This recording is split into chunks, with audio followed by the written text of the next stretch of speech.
Bugün sizə videonu Tbilisi Mall'dan çəkirəm, yəni Tbilisdən, Gürcüstandan və videonun mövzusu Gürcüstan və Azərbaycanda Amerikadan gəlmişsinizsə necə səmərəli pul xərcləmək olar və fərqlər nədir? Həm Amerika ilə buranın, həm də ki Azərbaycanla Gürcüstanın. Bir balaca məlumat vermək istəyirəm. Azərbaycana ayın 1-i gəlmişəm, daha doğrusu 2-si gəlmişəm, iyunun 2-si və Azərbaycana əgər siz Amerikada yaşayırsınızsa, gəliriniz Amerikadadırsa və Azərbaycanda xərcləyirsinizsə, təbii ki bu yəni sorğusuz, sualsız hamı bilir ki, bu çox belə deyək, ədalətli bir şeydir. Çünki həm dolların məzənnəsi ilə, həm Azərbaycandakı qiymət, yəni xaricə nisbətən daha ucuzdur. Amma ki Azərbaycanda yaşayıb, Azərbaycanda qazanıb, Azərbaycanda xərcləyirsinizsə, təbii ki bu baxır hansı səviyyədə qazanırsınız, amma yenə də orta gəlirli ailə üçün, orta gəlirli insanlar üçün bu bir o qədər yəni fairdir, ədalətli deyil. Amma Gürcüstanda da yəni ki bu belədir, ümumiyyətlə bütün dünyada belədir, Amerikanın özündə də yenə də əgər siz Amerikada qazanıb, Amerikada xərcləyirsinizsə, təbii ki bu bir balaca, yəni Azərbaycana baxanda yaxşıdır, amma o qədər də yaxşı deyil. Yaxşıdır yəni, belə baxanda yəni sırf super vəziyyətdə deyil. Baxır yenə də nə iş görürsünüz. Azərbaycanda əgər yəni Amerikadan gəlmişsinizsə, birinci darıxacağınız şey restoranlar, birinci darıxacağınız şey ailədir, qohumlardır. Amma yəni belə onlar pulla alına bilən bir şeylər deyil. Onlar ailə, qohum, yəni bunlar dostlar, bunlar pulla ölçülə bilən şey deyil. Mən pul miqdarı, pulla ölçülə bilən şeylərdən danışmaq istəyirəm. Əsas yəni sizin burada darıxacağınız şeylər restoranlardır, çay evləridir, yəni bu kişilərə aiddir. Baxır kim necə yəni vaxtını keçirmək istəyir, amma yenə deyirəm, yəni bizim ləziz yeməklərimiz, bizim ləziz restoranlarımız Amerikada elə bir restoran demək olar ki yoxdur. Yəni yoxdur. Yəni bizim mətbəximiz ümumiyyətlə orada bu qədər inkişaf eləmir. Həm də bizdə olan qidaların dadı, yəni bizim ağız dadımıza uyğun olan şeylər orada çox azdır. Amma yenə də biraz yorğunam, ona görə çalışıram sizi maksimum dərəcədə məlumatlandırım. Amma yenə də təbii ki orada da restoranlar var, oranın da özünə görə, öz əhalisinin sevdiyi restoranlar var, öz əhalisinə görə restoranlar var. Çay evləri amma çox azdır. Mən olduğum şəhərdə var, amma məsələn əvvəl Bostonda yaşayırdım, orada cəmi bəlkə 2 dənə, 3 dənə çay evi var ya yox, o da yəni bizdəki kimi deyil təbii ki. O ki qaldı digər şeylərə, geyim dükanı, yəni restoranları qoyduq kənara, çünki restoranlar qiymətlər münasibdir, yəni qiymətlər münasibdir, o mənada münasibdir ki, həmin dada, həmin keyfiyyətə, həmin o belə deyək də bizim mətbəximizə uyğun qiymətlərdir. Amma geyim və ya digər avadanlıqlar, telefondur və ya digər şeylər həddindən artıq bahadır Azərbaycanda. Yəni hətta deyə bilərəm, hal-hazırda Tbilisi Mall'dayım Gürcüstanda və 3 sumkaya yaxın göstərə də bilərəm. 3 sumkaya yaxın paltar almışam. Söhbət ondan getmir ki, Azərbaycanda da almışam. Yəni burada ucuzdur, onun üçün almamışam. Sadəcə Gürcüstana gəzməyə gəldim. Həm çeşid çoxdur, həm Azərbaycanda olmayan geyimlər də burada var. Nəysə, Gürcüstana gələndə Gürcüstanda çox ucuzdur. Azərbaycandan yarı-yarıya, yəni baxdığımız belə deyək də, siz harda baxırsınızsa, hansı geyimə baxırsınızsa, bilin ki, o geyim burada 50% qiyməti alacaqsınız. Yəni manatla olsun, dollarla olsun, fərqi yoxdur. Yəni Azərbaycandakı qiymətin 50%-ni alacaqsınız. Təbii ki, bu elektronika mallarına 50% demək olmaz, amma yenə də ucuzdur. Maşın da həmçinin Gürcüstan bazarlarında olduqca ucuzdur və Gürcüstan bazarlarından alıb aparırlar zaten Azərbaycana. Azərbaycanda gördüyüm, yəni bu şeylər, yəni restorandır, geyimdir, bu şeylər, restoran münasibdir, belə yenə də deyirəm. Amma geyim, geyimdir, elektronikadır və digər avadanlıqlar, digər şeylər çox bahadır. Ətirlər, parfümeriya falan çox bahadır. Amma Azərbaycanda mənim Amerikadan gəlib, ümumiyyətlə gəldikdən sonra video çəkməmişəm. Amerikadan gəlib Azərbaycana düşürsünüzsə, mən Rusiyada 20 saat qaldım. Rusiyada elə eyni Azərbaycan vəziyyətindədir. Elə gömrükdə düşəndə oradakı gömrükçilərinin sifəti, onların belə deyək də, stressdən insanlara qaytaran cavabı təbii ki, mənə o şeyi qaytara bilmirlər. Çünki onlar görürlər Amerikadan gələnlərlə digər ölkədən gələnləri. Yəni onların Azərbaycan vətəndaşı olduğumuz üçün sıxırlar, amma əgər Amerika vətəndaşıdırsa, onların o həddə çatmayıblar ki, Amerika vətəndaşına elə bağır-çığır eləsinlər. Amerika vətəndaşı deyiləm, amma özümə görə yəni onların cavabını verməyi bacarıram. Azərbaycan gömrüyünə düşəndə, yəni aeroporta düşəndə çox adam deyir var, amma mən görmədim. Amma azdan çoxdan eşitmişəm, dost-tanış deyir ki, yəni o hiss eləyirsən o gömrükdə onların o belə haykırıqlarını, belə deyək, qışqırıqlarını hiss eləyirsən. Azərbaycanda da yenə də bir neçə orqanlara getdim. Hətta telefon sifariş eləmişdim AliExpress-dən. Onu götürməyə gedəndə orada bir, yəni mənə görə yox, həqiqətən mənə qarşı çox super qarşılandım. Yəni söhbət ondan getmir ki, yəni mən Amerikadan gəlmişəm və ya hər hansı bir şey. Sadəcə yəni mən görürəm ki, bizim millətin o özünə qoyan hörməti də var. Həqiqətən. Yəni bu sən özünə hörmət qoymalısan birincisi, ona qarşıdakı hörmət qoysun. Yəni biz deyirlər ki, yəni nə bilim, yəni bizim dövlət hörmət qoymur, məmurlar hörmət qoymur. Sən özünə hörmət qoy. Ora girir, qışqırır, bağırır, nə bilim. Məsəl üçün yaşadığı binanı zibilləyən hansı, blokunu zibilləyən hansı, sonra da gəlib danışır ki, bəs dövlət belədir, dövlət elədir. Sən özünə hörmət qoymalısan, ondan sonra sənə hörmət qoysunlar. Təbii ki, bu tərəfdə də var. Yəni söhbət, mən onları da şey eləmirəm. Həqiqətən görürəm ki, günahsızları da yəni əzab verirlər. Hələ Gürcüstandan Azərbaycana qayıtmamışam. Əgər qaydanda problem olsa videoya əlavə eləyəcəm. Gürcüstanda aldığım şeylərə görə vergi ödətsələr bu videoya əlavə eləyəcəm. Hələ çox şey almışam, maşında da var. İndi Azərbaycandan Gürcüstana keçəndə deyim. Gürcüstanın hal-hazırda Tiflisdəyəm. Tiflisdə çox mehribandılar. Ümumiyyətlə polisi olsun, hər bir şey çox mehribandır. Ümumiyyətlə turistlərə qarşı heç bilmirlər Azərbaycandan gəlmişik, hardan gəlmişik. Amma postu keçəndə yenə də eyni sifət. Yəni o Rusiyada gördüyüm sifətdir. Azərbaycan tərəfdən keçənlər nə qədər bunları əsəbləşdirirlər bilmirəm. Ya bunların özündə var bilmirəm. Eyni sifətdir. Çox belə deyək də mənim pasportumu verəndə belə, yəni Azərbaycan tərəf də elə idi. Yəni o tərəfə get deyirəm, nə bilim belə zət deyirlər. Elə bizdə də yəni o Gürcüstan tərəfdə də o vəziyyətdir. Nəsə gəldim, gömrükdən keçəndə pravamı soruşdular.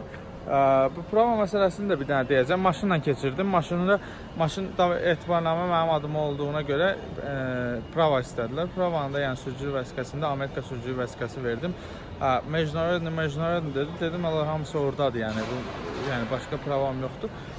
Biraz hopandı düşdü, nə bilim, o birisini çağırdı, böyüyünü çağırdı, kiçiyini çağırdı, axırı buraxdı. Yəni mən ona dedim ki, mən bununla sürmüşəm, keçən ildə bununla sürmüşəm, yəni heç bir problem olmayıb. Nəsə heç bir şey demədi, keçdim, heç bir şey demədi deyəndə, yəni gördü ki, yəni başqa pravam da yoxdur, yəni sürürəm də Azərbaycanda. Və gəldim, polis saxladı sürətə görə. Polis pravanı o yana bir yana çevirdi, bir şey yaza bilmədi. Bunlar yaza bilmirlər açığı. Azərbaycanda polis saxlamışdı. Polis saxladı və həqiqətən heç nə yaza bilmirlər. Bəs mənə dedi ki, bəs buna heç bir nə yaza bilmirəm axı. Azərbaycan variantı çay pulu verdi, getdilər. Yəni bunun yaxşı cəhəti odur ki, sürücülük vəsiqəniz əgər Amerika sürücülük vəsiqəsidir, Azərbaycanda və Gürcüstanda sürürsünüzsə cərimə yazılmış. Cərimə eləməyin. Mən sürətə görə sürət 40 idi. Mən 60-dan sürürdüm. Yaşayış yerində Azərbaycan ya da ki Amerikada 60-dır. Bir dənə Gürcüstanda 40 idi. Mən bilmirdim onu. Görmüşdüm, amma yəni o dərəcədə görmürdüm. Qabağımdakı maşını izləyib gedirdim. Onu buraxdılar, məni saxladılar. Yəqin Azərbaycan nömrəsi deyilədilər. Nəysə, yəni yaza bilmədilər ən azından. Amma Azərbaycanda da yaza bilmirlər. Yoxlayırlar sənədi, geri qaytarmalı olurlar. Çünki sistemlərində çıxmır. Ya nədirsə yaza bilmirlər. Hələ ki o sistem yoxdur. Heç Amerikanın özündə də yəni belə dirəksə çox da şeyləyə bilmirlər, yaza bilmirlər. Məsələn, onlar itibata düşür. Yəni çox adam ödəyir, amma yəni bəzən dirəşəndə itibata düşür o sənəd. Dediyim kimi qiymətlər Amerikadan geyim Azərbaycanda Amerikadan ucuzdur. Amerikada Azərbaycandan ucuzdur, amma Gürcüstanda hər ikisindən ucuzdur. 100% deyirəm. Brend olsun, digər geyimlər. Brendlərdən gedir söhbət. Yəni digər qiymətlər zaten digər geyimlər orada yoxdur. Yaxşı brend, pis brend, yəni brendlərdən söhbət gedir.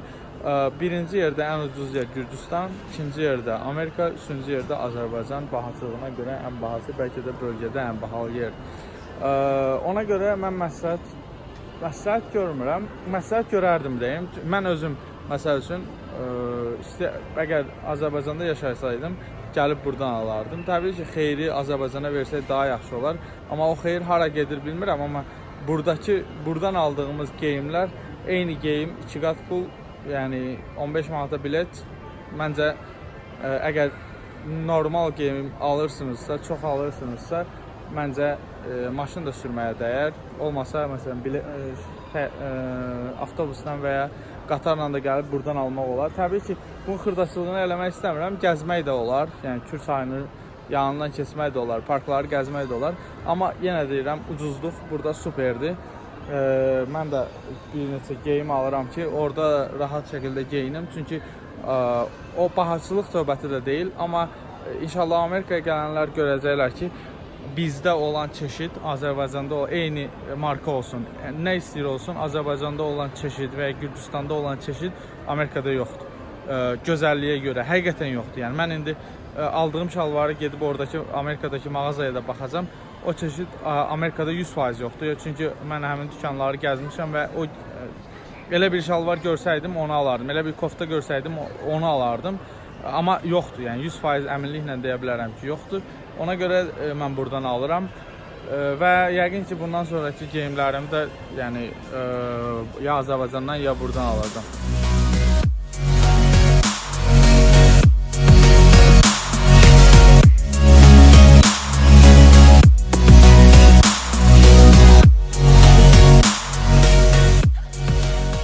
Amerikanın 3 məşhur brendi arxanı netləşdirim.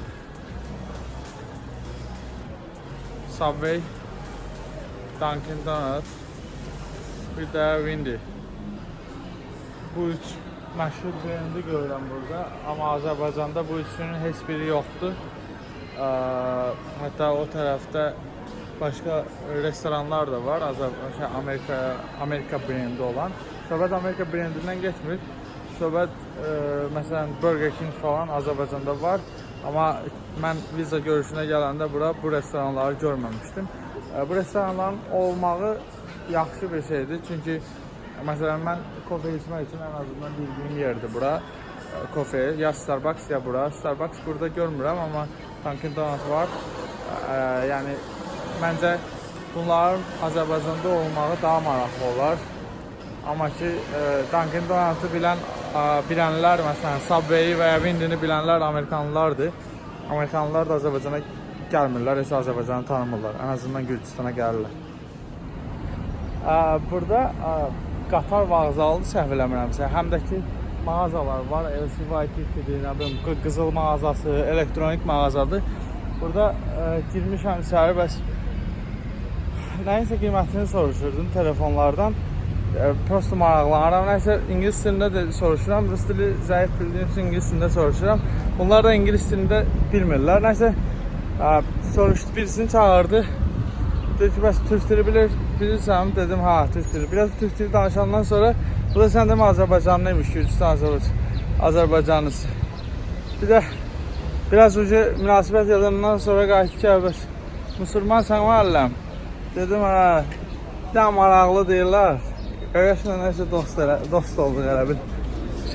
Getdik çay zad içmişik. Nəysə, Elnur da adı. Yəni, o mənə çox şey başa saldı. Ümumiyyətlə, haradan nə almaq lazımdır deyə. Ümumiyyətlə, burada ən ucuz yer elektronika almaq üçün vağzal deyilən yerdir, Vaksali. Elə bura gəlmişdim. Mən almıram, sadəcə baxıram, amma əgər lazım olsa siz buradan ala bilərsiniz, Vaksalidən. Yəni nəzərinizdə qalsın, Gürcüstanda ucuz yerlərdən biridir.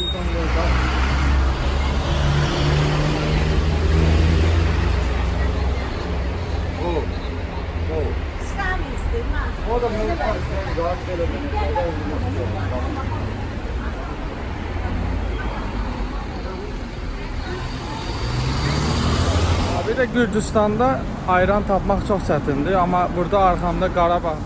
Bu həm Azərbaycanın Qarabağıdır, həm də ki müdürü türkdür, onun soyadı Qarabağdır. Bu da yəni Qarabağ restoranında həm lahmacun, həm kebablar, həm dönər, nə istəsəniz tapa bilərsiniz yəni. Buranı da məsləhət görürəm, həm də bayaq dediyim kimi Vağzal Vaksali deyilən yerdədir yəni. Burada gəldim, Bakıya çatdım, qatarla gəldim. Çox süper idi, həm sərin idi, həm də ki maraqlı idi.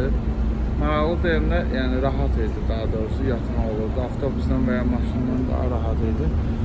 Bir neçə əlavə eləmək istəyirəm. Birinci Gürcüstandan keçəndə postaya heç kim için demədi, amma keçənə kimi polis bir daha saxlamışdı. O da maşının sığortası olmadığını dedi.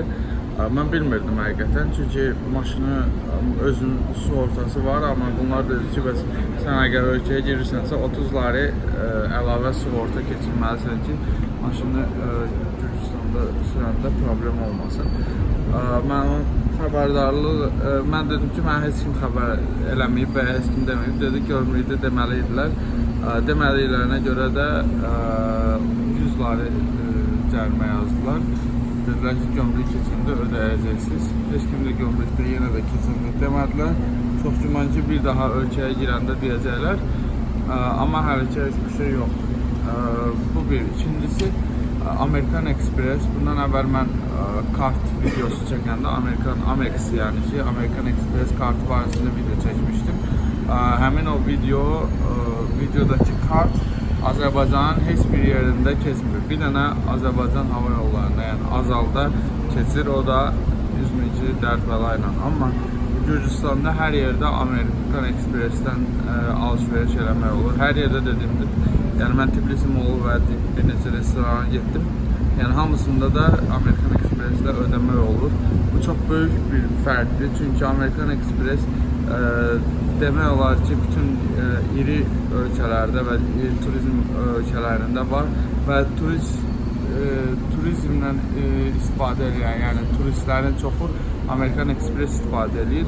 Bu da Azərbaycanda onların məyusluğuna gətirib çıxardır və Amerikadan gəlməsinlər, Böyük Britaniyadan gəlsinlər və ya başqa ölkədən gəlsinlər, Azərbaycanda istifadə edə bilməyəcəklər. Belə videonu izlədiyiniz üçün təşəkkür edirəm. Qısa bir məlumat vermək istəyirdim. Elə qısa məlumat gəlib arıza 10-15 dəqiqəyə gəlir çıxır. Amma yenə də çox sağ olun. Videonu bəyənməyi və paylaşmağı unutmayın. Təşəkkür edirəm.